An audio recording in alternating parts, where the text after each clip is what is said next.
Le couteau s'est enfoncé dans mon ventre comme une caresse traîtresse, et j'ai vu le sourire de mon mari, ce sourire que j'avais aimé pendant 10 ans, se tordre en une grimace de triomphe absolu. Ma sœur, cette vipère aux yeux de velours, riait doucement dans l'ombre, ses mains encore tachées de mon sang, murmurant, enfin, le monde est à nous, Élise. J'ai agonisé sur le sol froid de notre appartement haussmannien, à Paris, en me noyant dans le poison de leur trahison à un empoisonnement lent, une ruine financière ourdie, et ce coup final pour sceller mon silence sur leur crime. Et puis, le néant. Ou du moins, ce que je croyais être le néant. Car quand j'ai rouvert les yeux, ce n'était pas au paradis ni en enfer, mais dans mon propre corps, 5 ans plus tôt, le matin de mon 35e anniversaire, avec le goût métallique du café frais sur la langue et le soleil filtrant à travers les rideaux de soie de notre chambre à Montmartre. Je suis revenu. Pas pour pardonner. Pour les détruire, un par un, jusqu'à ce que leurs âmes hurlent comme la mienne l'avait fait. Paris, ce matin de printemps 2020, m'avait accueilli comme une amante infidèle, douce en surface, mais prête à mordre à la première occasion. J'étais Élise Moreau, avocate pénaliste au barreau de Paris, spécialisée dans les affaires de corruption financière. Ironie du sort, puisque c'était précisément ce domaine qui avait scellé mon destin dans ma vie précédente. À 30 ans, j'avais tout, un cabinet florissant dans le 8e arrondissement, un mari charmant nommé Laurent Duval, banquier d'affaires chez BNP Paribas, et une sœur cadette, Camille, qui gérait avec grâce notre galerie d'art familiale rue de Rivoli. Nous étions l'incarnation du rêve bourgeois français, dîner au Fouquet's, week-end à Deauville, et ces soirées intimes où le champagne coulait comme les promesses d'amour éternel. Mais je savais, maintenant.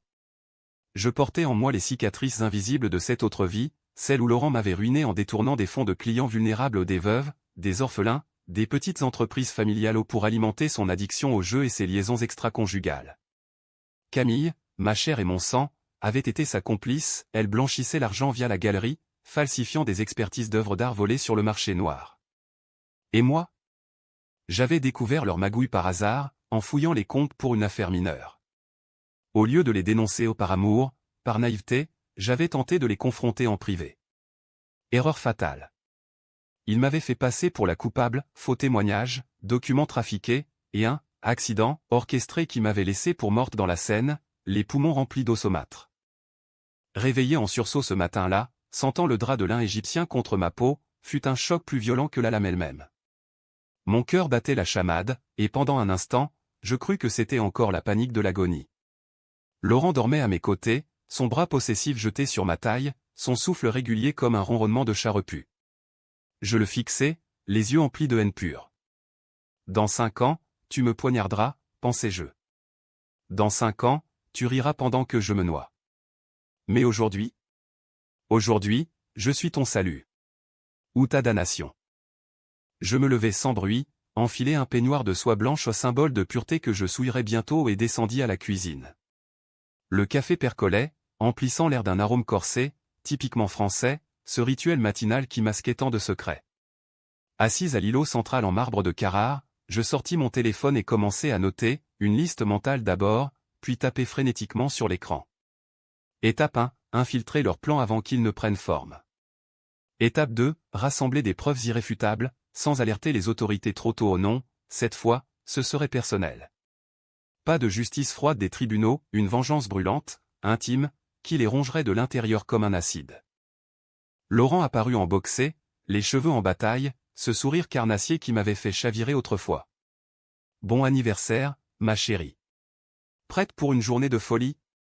Il m'embrassa dans le cou, ses lèvres effleurant ma peau comme si rien n'avait changé. Mais tout avait changé. Je lui rendis son baiser, un peu trop avidement, pour masquer le dégoût qui montait en moi. Absolument, mon amour. Allons conquérir Paris. La journée s'étira en une comédie bien rodée. Brunch au café de Flore, où les intellectuels sirotaient leurs espressos en débattant de Sartre ou ironie, puisque ma propre existence n'était plus qu'une farce existentialiste. Laurent offrit un collier de perles fines de chez Boucheron, un bijou qui, dans ma vie passée, avait servi de talisman pour ses maîtresses. Je le portais avec un sourire radieux, sentant les perles comme des chaînes invisibles. Puis, visite surprise à la galerie de Camille, nichée entre les arcades de la rue de Rivoli, où les tableaux impressionnistes côtoyaient des faux contemporains. Camille m'accueillit avec des cris de joie, ses boucles blondes cascadant sur ses épaules nues, sa robe fleurie d'été évoquant une nymphe innocente.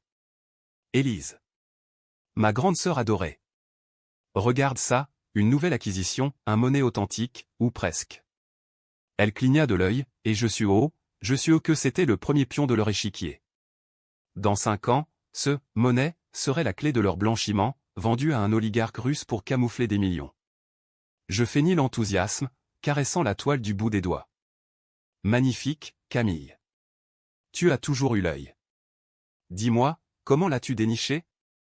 Sa réponse fut un tissu de mensonges fluides, comme du vin millésimé, un contact à Genève, une vente aux enchères discrète.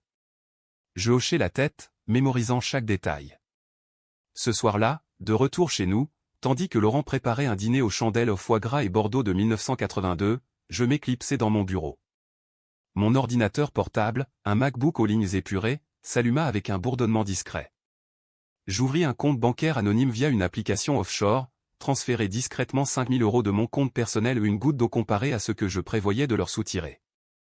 Puis, je contactai un hacker freelance sur le dark web, un certain « fantôme », que j'avais croisé dans une affaire passée. Message codé, besoin de traces sur Duval et Moreau. Tout, dès maintenant. Paiement en crypto.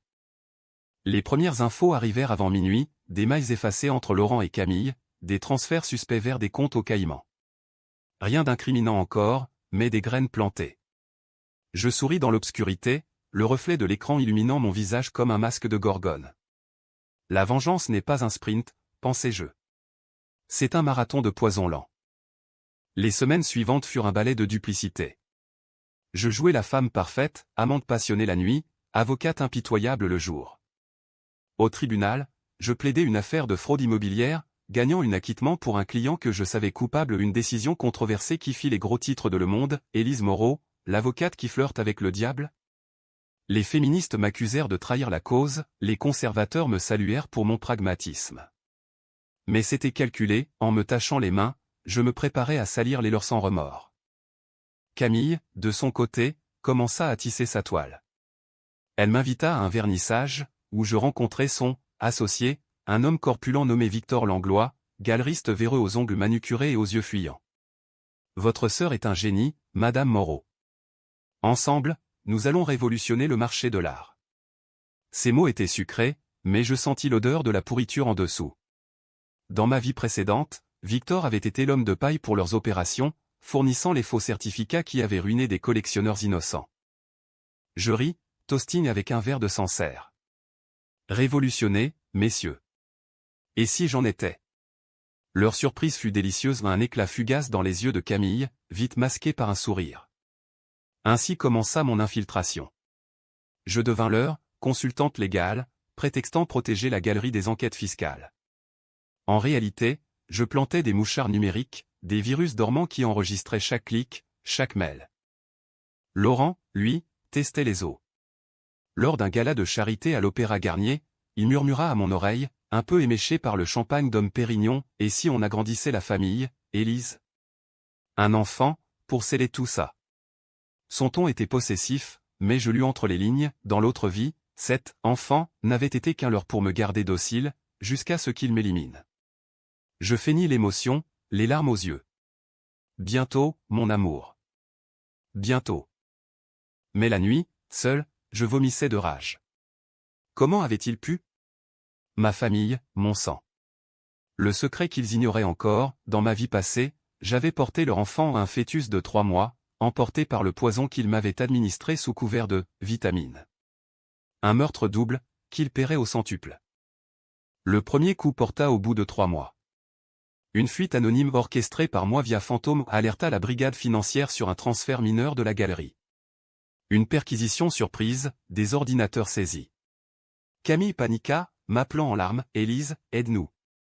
C'est une erreur, un rival jaloux. » Je la consolai au téléphone, ma voix un baume de miel empoisonné. « Ne t'inquiète pas, petite sœur. Je m'en occupe. » Au tribunal, je fis enterrer l'affaire, un arrangement discret, une amende symbolique. Ils me remercièrent à genoux, littéralement, dans le salon de la galerie, un bouquet de roses rouges à la main. « Tu es notre ange gardien, Élise, » souffla Laurent, ses lèvres sur ma main. Ange? Non. Démon. Pourtant, la tension montait. Des nuits sans sommeil, hanté par des flashs de ma mort, l'eau glacée de la Seine envahissant mes poumons, les rires étouffés de Camille. Et une décision qui me rongeait, allais-je impliquer des innocents dans ma toile? Victor, par exemple, n'était qu'un pion, le détruire signifierait ruiner sa famille, une veuve et 2 enfants. Controversé, oui. Mais la vengeance n'épargne personne. L'automne 2020 enveloppa Paris d'un manteau de feuilles rousses et de brume, comme si la ville elle-même conspirait à cacher les ténèbres qui s'amoncelaient. J'avais transformé notre appartement en forteresse invisible, caméra cachée dans les luminaires, micro dans les verres à vin, et un coffre-fort numérique rempli de dossiers accablants. Chaque soir, en rentrant du palais de justice, je triais les preuves comme un chirurgien disséquant un cadavre. Laurent et Camille dansaient sur le fil du rasoir, ignorant que je tenais les ciseaux. La première fissure sérieuse apparut lors d'un dîner familial à Saint-Germain-des-Prés. Notre mère, une veuve élégante nommée Isabelle, avait insisté pour nous réunir autour d'un pot-au-feu fumant chez l'ami Louis, ce bastion de la gastronomie parisienne où les puissants venaient se confesser entre 2 bouchées. Isabelle, avec ses perles Chanel et son chignon impeccable, était l'ancrage de notre trio ou du moins, le croyait-elle. Dans ma vie précédente, elle avait été la dernière à me renier, signant une déclaration notariée me déclarant, instable mentalement, pour faciliter l'héritage. Ce soir-là, le vin rouge coulait à flots, un Margot robuste qui déliait les langues. Camille, un peu grise, se lança dans une anecdote sur un « client difficile », euphémisme pour un trafiquant d'art. Imaginez, maman, il voulait un Picasso pour une bouchée de pain. J'ai dû négocier comme une diablesse. Isabelle rit, mais ses yeux glissèrent vers moi, inquisiteur. Et toi, Élise? Toujours à défendre les monstres? La question piquait, chargée de ce jugement maternel si français, l'apparence avant la substance. Je souris, piquant un morceau de bœuf tendre. Les monstres, maman? Ils sont partout. Même à table. Le silence tomba comme une guillotine. Laurent toussa, changeant de sujet vers les élections municipales, mais le mal était fait. Plus tard, dans la voiture qui nous ramenait, il me reprocha d'un ton acide, « Tu deviens parano, Élise. Qu'est-ce qui t'arrive? » Parano? Non, prévoyante. Car le lendemain, Fantôme m'envoya un fichier explosif, des enregistrements audio de Laurent et Camille, dans un hôtel de la rue Saint-Honoré, planifiant leur premier gros coup. Élise soupçonne rien, murmurait-il. Une fois qu'on aura les fonds du Monnet, on la met hors jeu. Un accident au bureau, peut-être. Elle est trop curieuse. Camille gloussa, ou on l'envoie en cure, comme pour papa. Souviens-toi, le suicide bidon. Papa. Le secret enterré le plus profond. Mon père, ancien notaire, n'avait pas mis fin à ses jours en 2015, comme l'officialité l'avait proclamé. Non, Laurent l'avait poussé du balcon de notre maison de Normandie, pour couvrir une dette qu'il avait contractée en son nom. Camille avait falsifié le mot d'adieu. Et moi, orpheline de père à 25 ans, j'avais cru à leur version pieuse. Le choc me frappa comme une gifle, non seulement ils m'avaient trahi, mais ils avaient assassiné l'homme qui m'avait élevé à l'honnêteté. Je passai la nuit à pleurer, non de tristesse, mais de fureur purificatrice. Au matin, je pris une décision controversée, impliquer Isabelle. Pas par bonté, mais par nécessité. Elle détenait encore les archives notariales de papa, si je pouvais les subtiliser, ce serait la preuve irréfutable. Je l'invitai à un thé chez Angelina, sous Mont Blanc, ce rituel féminin où les secrets se confient entre 2 macarons. Maman, dis-je en remuant ma tasse de chocolat chaud, il y a des ombres dans notre famille. Papa. Son suicide. Tu y crois vraiment? Ses mains tremblèrent, le porcelain cliqueta. Élise, ne remue pas le passé. C'était dur pour nous tous. Mais je pressai, déployant des photos truquées par Fantôme ou un faux rapport médico-légal suggérant un homicide. Ses yeux s'embuèrent. Laurent. Il était si nerveux ces jours-là. Et Camille, elle insistait pour qu'on signe vite. Bingo. Isabelle céda, me remettant une clé USB, les originaux des comptes de papa, montrant les transferts frauduleux vers Laurent. Mais Élise, qu'est-ce que tu vas faire? Demanda-t-elle, la voix brisée. La vérité, maman. Juste la vérité. Mensonge. La vérité serait mon arme, mais la vengeance mon but. Avec ces preuves, je passai à l'étape suivante, saboter le « Monnet ». Via un contact au Louvre, un conservateur endetté que j'avais aidé dans une affaire, je fis expertiser discrètement la toile. Résultat, un faux grossier, peint en atelier chinois. Je l'achetais moi-même, anonymement, pour 200 000 € une somme que je prélevais sur un compte offshore que j'avais secrètement ouvert à leur nom. Puis, je la revendis à Victor à prix d'or, en le piégeant avec un contrat piégé, clause de restitution si fraude avérée. Le piège se referma lors d'une soirée pluvieuse à la galerie. Victor, rougeaud et suant, signa sans lire. Camille rayonnait, toastine avec du veuve Clicquot, à notre empire, Élise. Sans toi, on n'y serait pas. Laurent, à mes côtés, glissa sa main sur ma cuisse sous la table, possessif. Je bus, sentant le bulle pétiller comme des étincelles de haine. 2 semaines plus tard, l'expertise du Louvre fut orchestrée par moi. Victor hurla au scandale, intentant un procès. Camille paniqua, m'appelant à minuit, « C'est toi qui as fait ça ?» Élise, dis-moi la vérité. Je feignis l'innocence, petite sœur, je protège la famille. Si c'est un faux, mieux vaut le savoir maintenant. Mais intérieurement, je jubilais. Leur premier million évaporé, Victor en faillite, et les flics flairant l'odeur de blanchiment. La tension domestique explosa. Laurent rentra ivre un soir, me reprochant, « Tu nous surveilles, hein ?» Comme une foutue espionne. Il me gifla la première fois, dans cette vie. Je touchai ma joue, sentant le sang perler, et au lieu de reculer, je ripostai d'un regard glacial, « Touche-moi encore, et tu regretteras d'être né. » Il ricana, mais je vis la peur dans ses yeux. Bonne. Pourtant, une faille en moi, l'amour résiduel. Nuit où je me levais contre lui, cherchant l'homme qu'il avait été, avant la pourriture. Était-ce faiblesse? Ou calcul?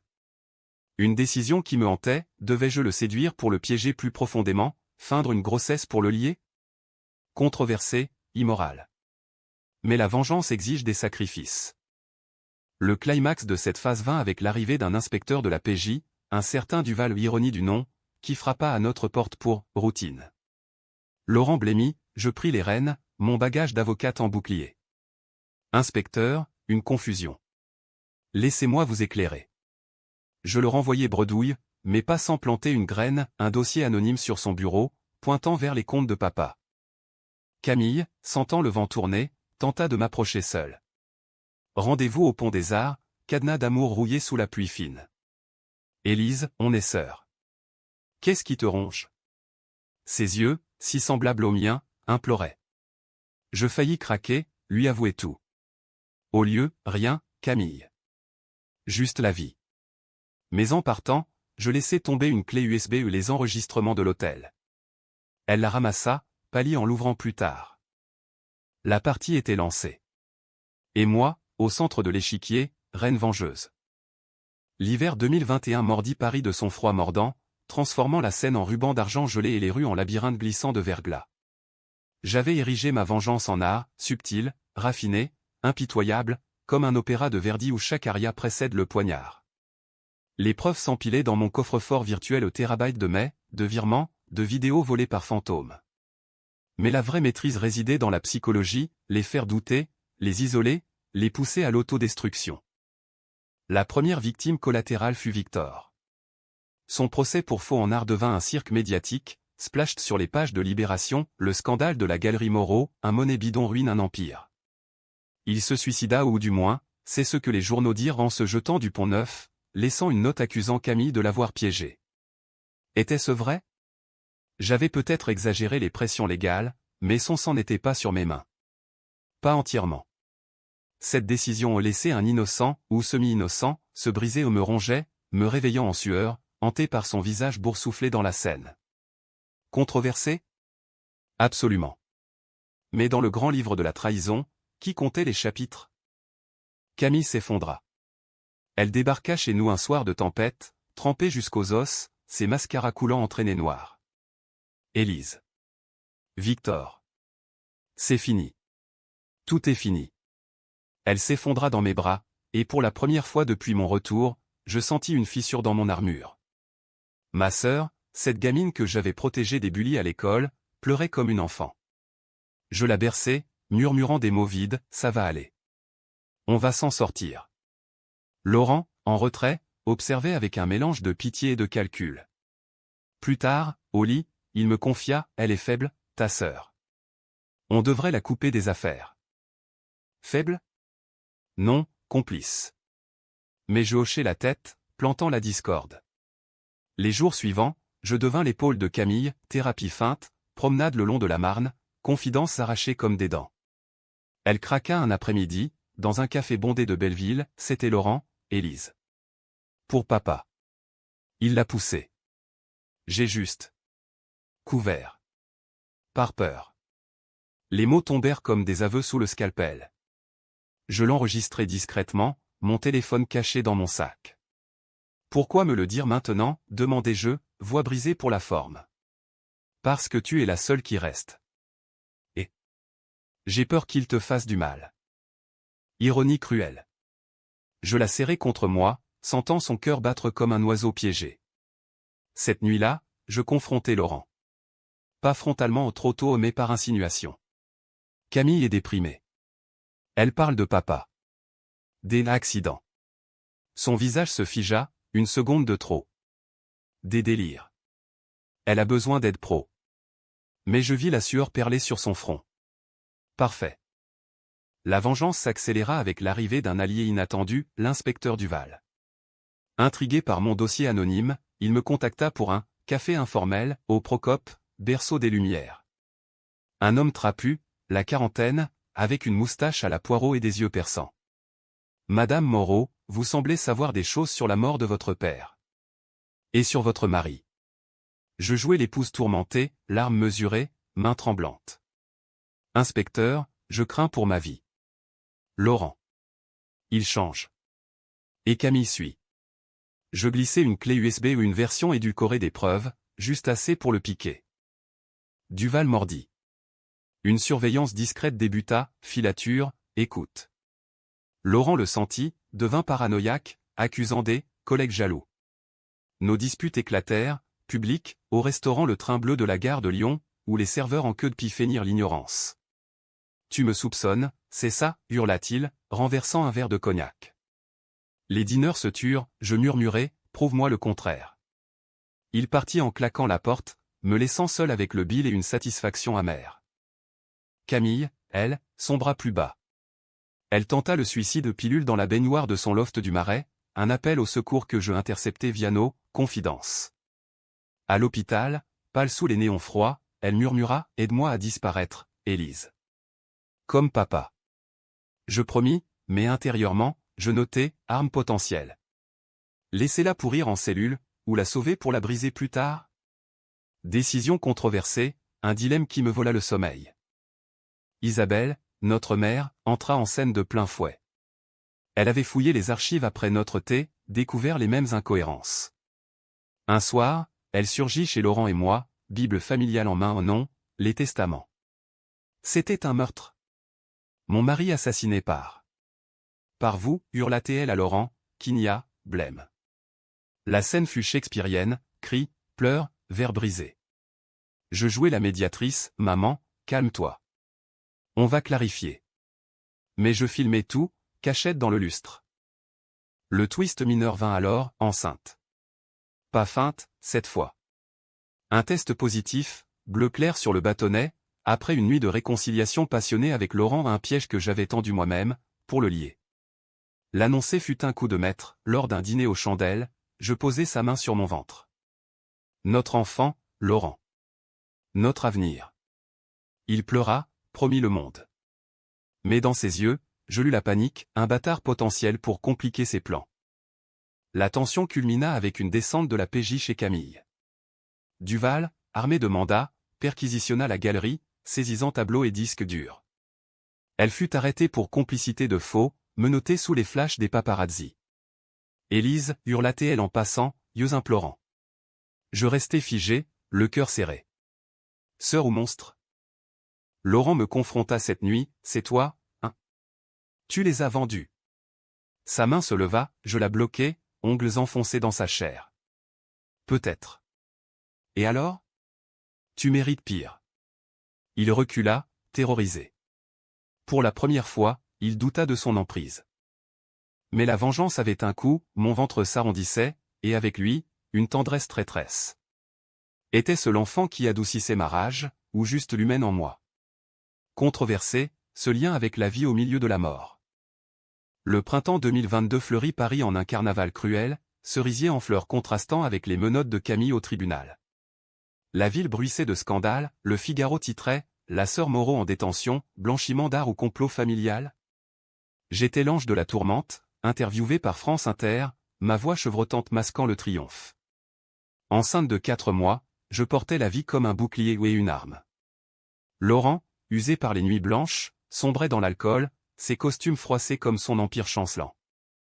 Camille coopéra avec Duval sous pression, aveu partiel, pointant Laurent comme le cerveau. Il m'a forcé, inspecteur.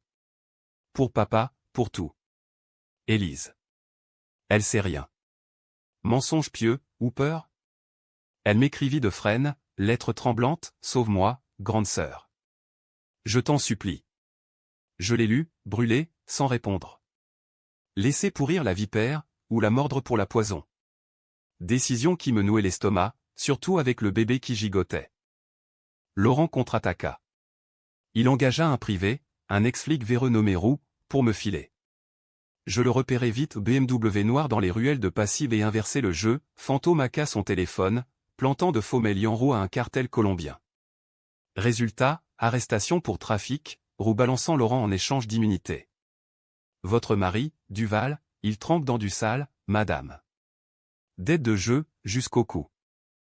La confrontation finale avec Laurent eut lieu dans notre chambre, orage tonnant dehors comme un chœur wagnérien. Il rentra saoul, yeux injectés de sang. Tu crois que je sais pas? Les fuites, les dossiers. C'est toi, salope. Il bondit, main autour de mon cou. Je me débattis, griffant, hurlant, oui. C'est moi. Pour papa. Pour l'enfant que tu m'as volé la dernière fois. Les mots sortirent, révélation brute. Il lâcha prise, stupéfait. La dernière fois? T'es folle. Je ris, hystérique, lui jetant la clé USB des enregistrements. Écoute. Tout. Et souviens-toi de la scène, Laurent. De mon corps flottant, ton couteau dans mes tripes. Il blêmit, réalisant, t'es revenu? Aveu surréaliste, mais dans sa panique, il y crut. Pardon, Élise. On recommence. Pour le bébé. Illusion. Je l'enregistrais, son plaidoyer pathétique. Au matin, je le quittais, prétextant une retraite maternité à Deauville. En réalité, chez Isabelle, qui avait fui en Normandie après les aveux de Camille. Maman, brisée mais lucide, m'accueillit, ma fille, qu'as-tu fait? Vengeance ou justice? Je touchais mon ventre, les deux. Et plus. Duval boucla l'enquête, perquisition chez BNP, arrestation de Laurent pour meurtre et fraude. Flash des caméras à la sortie du commissariat, son costard impeccable taché de honte. Camille, libérée sous caution grâce à mes arrangements, non par pitié, mais pour la finale, m'attendit au parloir. Pourquoi, Élise, demanda-t-elle, voix écorchée. Parce que tu m'as tué. 2 fois. Je lui tendis un dossier, preuve complète contre elle seule. Plaidé coupable, ou je publie. Elle pleura, signa. Le procès devint un feuilleton national, fratricide financier à Paris. Témoignage lacrimoyen, expert en art, et moi, témoin star, voix ferme, ils ont volé des vies. La mienne comprise. Mais le haut point de tension, une tentative d'assassinat. Laurent, en détention provisoire, orchestra un hit via un codétenu à un couteau dans la clinique où je faisais mon écho. Le vigile me sauva, mais la lame effleura mon bras, sang coulant sur l'écran ultrasound. Le bébé bougea, indemne. Rage décupla, j'infiltrai la prison via Duval, confrontant Laurent en salle d'interrogatoire. Tu rates encore. Comme la dernière fois. Il hurla, monstre. Je souris, ton miroir. Controversé, j'avais manipulé Duval, falsifié un rapport pour accélérer l'inculpation. Des vies brisées aux familles de complices, carrière ruinée. Mais la balance penchait, leur crime premier pesait plus. L'enfant naquit en été 2022, une fille prénommée Amélie, après papa.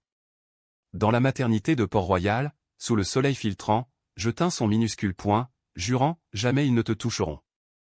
Laurent et Camille condamnés, perpétués pour lui, 20 ans pour elle. Isabelle, repentante, éleva Amélie avec moi, notre duo fracturé recollé par le sang neuf. Pourtant, la vengeance n'apaisa pas nuanté par « et si ».